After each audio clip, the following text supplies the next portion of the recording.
on Browne Street in downtown Spokane lately. You can't help but notice this, a tent city and chronic eyesore that the city's been dealing with for years.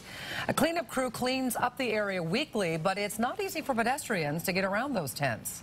And so today they actually waited until they had backup, and they had to have, they felt they needed 4 officers to control that environment where normally they come in with 2 officers. So the condition is getting worse.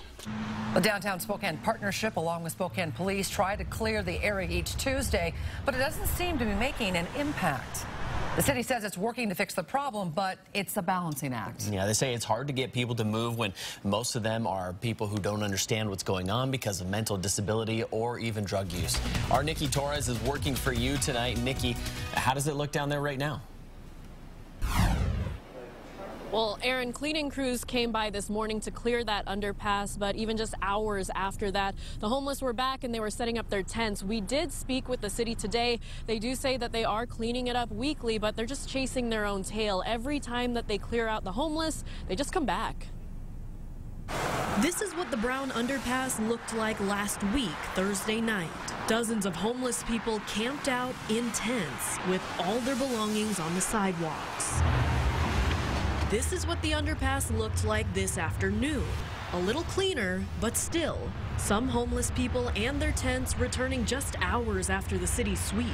To walk into these conditions where you're literally walking in between piles of feces, you're trying to navigate between tents, there's not enough room for you to even walk by, there's open drug use. The city says once a week, Downtown Spokane Partnership and police work together to clean the underpass. We come back in, they move their things, they keep the things that they want, we clean it all out, and then they choose to come back. It's a chronic issue Spokane's been dealing with for years.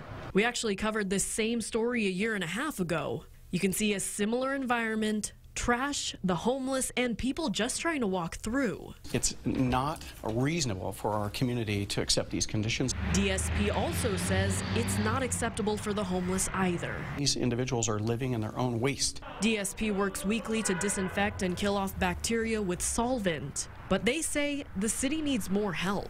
We have to compel those individuals to find a better, safer, more clean environment to live. The city, however, says it's not so simple. These things are not easy. If they were, that you would see them solved across the nation. The city says it's all about balance, trying to meet the needs of residents and homeless. What we're trying to do really is help those who need it, and also, provide a place where people want to be and live and work. A lot of people think that this is just a matter of code violation, but it's actually not that easy. So if the city tells someone to move because they're in violation of a city ordinance and they do move, then they're not in violation anymore. And then when they come back, the cycle just starts all over again. Reporting live in Spokane, Nikki Torres, KXLY 4 News. Thank you, Nikki.